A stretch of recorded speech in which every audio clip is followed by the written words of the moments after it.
बे दायित्वखौ जों बुजिलायनांगोन मिथिबायना जों बोरै मावगोन आरो जों बोरै गामि ओनसोलाव बोरै थांगोन दा गुबुन गुबुन हारिफोरजों जों बिराद माने इनाय जानानै थाबाय बर'फोर ओंखारबाय जोंनि बर' गथ'फ्रा हारसा गामियाव थांनो माने दिगदार मोनबाय हारसा गामियाव थांनो टिउसन लायनो हाला फरायनो हाला गोबां माने बर'फोर लिडारफ्रा बर'फ्रासो बेबायदि बर'फ्रासो गाज्रि बेखौ सारा मुलुगाव खिन्थाहैनो थाखाय बिथांमोना खालामगासिनो दङ जोंनि नेगेटिभ नङागारानो बर' हारिया जे बिराद अनसुलासो बर' हारिया जे बिराद मोजां बिथांमोना जोंनि एगेन्स्टआव मावगासिनो दङ ओंखायनो जुदि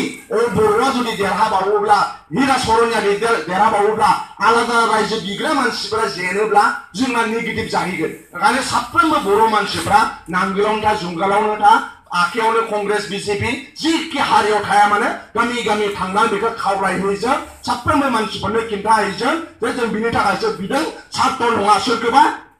माहाजोन खालामनाय नङा सोरखौबा दुखिया खालामनाय नङा आरो सोरबा एमएलए खौ मेगन सालानाय नङा आब' प्रमिला रानीया आदबनिबो प्रेसिडेन्टमोन बिथाङा आसामनि चिफ मिनिस्टार आसामनि मिनिस्टार बिथांनि मिनिस्टारानो थानो हो बिथांमोना मिनिस्टारानो थाथों नाथाय जोंखौ हारिनि अलखद समाव गोबां जोंहा हाग्रायाव दं गोबां जोंहा जेलाव दङ गोबां जोंनि ट्राइबेल बेल एन्ड ब्लकआव गुबुन हारिया हाबगासिनो दं बैफोर खोथाखौ साननानै जों साफ्रोमबो बर' मानसिफोरखौ खावलायजोबनानै फैबाय थानाय समाव जाहाथे 23 तारिखआव उरखाव गोरासानो जाहाथे भट होनो थाखाय जों खावलायनो नांगोन मानोना होथारनोबो नांगोन जों होनायजों लोगोसे गुबुनफोरखौबो जों होनो हानांगोन नङाबा बर'फ्रा देरहालाङोब्ला बिथांमोना नेगेटिभ जाबाय थागोन बिथांमोना जे सावरायनाय बिथांमोना बेखौ हमथा खालामबाय थागोन बेखिनि खामानिखौ साफ्रोमबो जाहाथे दायित्व ला आरो खस्थ' जाखायो संग्रामि मानसिफोरा खस्थ' जाखायो मिजु नेशनेल फ्रन्ट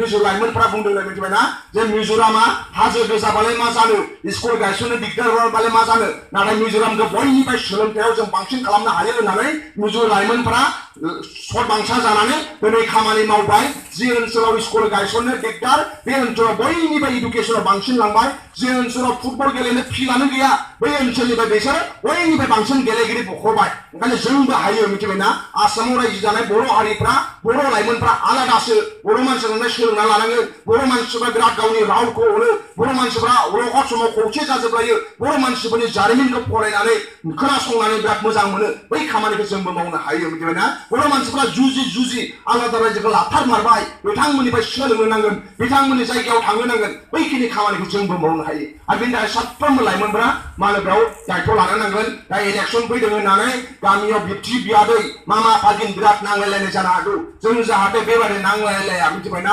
हारिजों हारि अनलायलायनो रोंनांगोन साफ्रोमखौबो जों खावलायनो नांगोन अयनाया अयनाय जादों आरो मामाया माबा जादों बेखौ जों खिन्थानो हानो नांगोन मानो होनबा जों दाखालि बावै ज' जानानै मिथिबाय बिथांमोननि एसटिखौ जों होबथानो हादों जायनि सुबुं अनजिमाया 70 लाख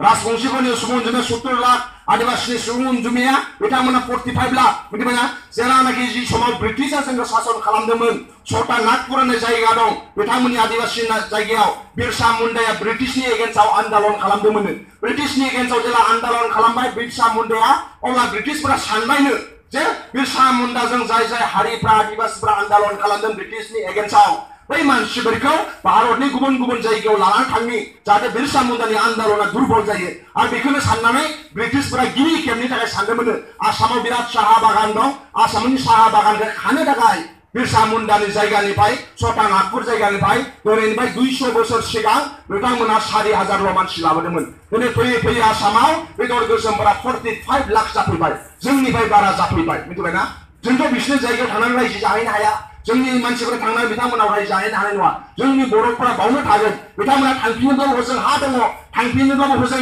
बिथांमोना बारि बागान दङ नाथाय जोंना जेरावबो गैला जोंनि गथ' गथायखौ फोथांना दोननो थाखाय जोंसो खामानि मावनो नांगोन मिथिबायना आरो बिथांमोना एसटि बिगासिनो दं एसटिखौ जों होखारथारनो हानांगोन मिथिबाय आसामाव 8टा मेडिकेल कलेज दङ 8टा मेडिकेल कलेजनिफ्राय बोसोरे जोंहा 26 जन डाक्टार पास जाबोगासिनो दङ नेशनेल लेभेल IIT आव जोंहा 6 जन 7 जन 8 जन मोनगासिनो दङ इन्जिनियार फरायनो थाखाय बै जुदि गोजौ हारिफ्रा जुदि एसटि जायोब्ला राजबंशी आदिवासी आहम मरान मटा जाय गासै बिसोर 1.5 करोड़ बिथांमोननि सुबुं अनजिमाया जुदि ST जायोब्ला आसामनिफ्राय जे 8टा मेडिकेल कलेजावसो जोंहा मिथिबायना 26 जन डाक्टार पास जाबोगासिनो दङ बै सिटखौ बिथांमोना लागोन मानो होनबा नेशनेल लेभेलनि एन्ट्रेन्स जायोब्ला जयेन्ट एन्ट्रेन्स जायोब्ला जेरावनाखि IPS जायो जेरावनाखि UPS जायो मनज सरगेरिया आंनो खिन्थादों मनज सरगेरिया IPS मोननानै बिथाङा देहरादुनाव ट्रेनिं लागासिनो दङ आंनाव सोंहरबाय थायो बर'नि जारिमिना बोरै जाखो बर'नि थासारिया बोरै जाखो बिथाङा बुंबाय थायो नेशनेल लेभेलाव कुनु ST प्लेन कुनु ST हिल्स होननानै गैया आरो ST बा ST नेशनेल लेभेलाव मिथिबायना दा ओंखायनो जुदिहे बै जौगानाय हारिया ST जायोब्ला मिथिबायना बैफोरबादि IIT आरो डक्टर फरायनाय माखासे सिटफोरखौ बैसोर लाजोबगोन बेजोंथ'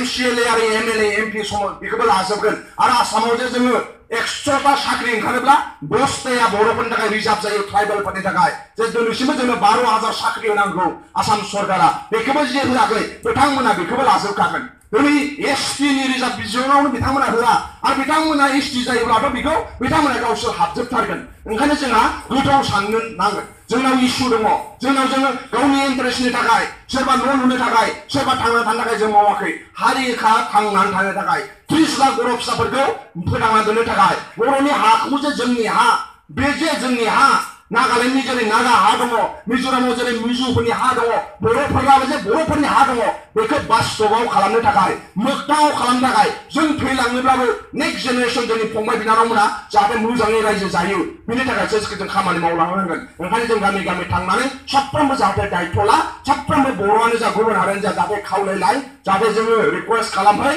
फैबाय थानाय समाव जिखि पलिटिकेल पार्टियाव थाया मानो जातिनि इस्युआव हारिनि अलखद समाव गोनो गोथो साना मालासिनो लाजिनायखौ ज्राब गारनानै जाहाथे UPPL आव उरखावगोरा सारनो भट होयो जाहाथे नांगोलाबो उनाव नों नांगोल जा बड'लेण्ड जाखांनायनि उनाव जा जायो जा नाथाय बड'लेण्डखौ जे जों खालामथारनो नांगोन नङाबा गोबां जोंखौ जाय पुलिसफोरा नेनो नांगौ बै मानसिफोराबो नेयामालासिनो लिंकमेन होननानै फरायसालियाव फरायबाय थानाय गथ'फोरखौ लिंकमेन रायज्लायहरो फनाव रायज्लायहरो होननानै बोखार लांनानै गोबां जेलाव सोबहैगासिनो दङ नाथाय गावसिनि मानसियानो सायामुनि बइया निउसनि रिपर्टार थांनानै फरेस्ट बर'जों रायज्लायनानै इन्टारभिउ लानानै फैबाय बे लिंकमेन जाया राजिब भट्टाचार्जि कलेजा आलफानि लेखाखौनो लिरबाय आलफानि केम्पआवनो मास मोनसे थाहैदों मास मोनसे आलफानि लिडारफोरजों बिथांमोना माने लेखा लिरदों बिथांमोना सोंनानै बिथांमोना आलफानि केम्पआव थांनानै फैबाय बे जाहैबाय आलफानि लिंकमेन होना सायामुनि बइया थांनानै इन्टारभिउ लादोंलाय नाथाय खनसे जुदि जोंनि आदार जायखौ उनाव मालाबा फन फैयोब्ला बे हले लिंकमेन होननानै बेखौ जेलाव सोयो मिथिबायना बेबादि थासारि आसाम सरकारा बेबादि जों बोरै थानो नांगौ बिथांमोनाबो बमा होदों जोंनाबो बमा होदों नाथाय बिथांमोननि बमाखौ कारपेट होननानै बरायदों असमनि बिर होननानै फुजिदों नाथाय जोंनि जाय बमा होबाय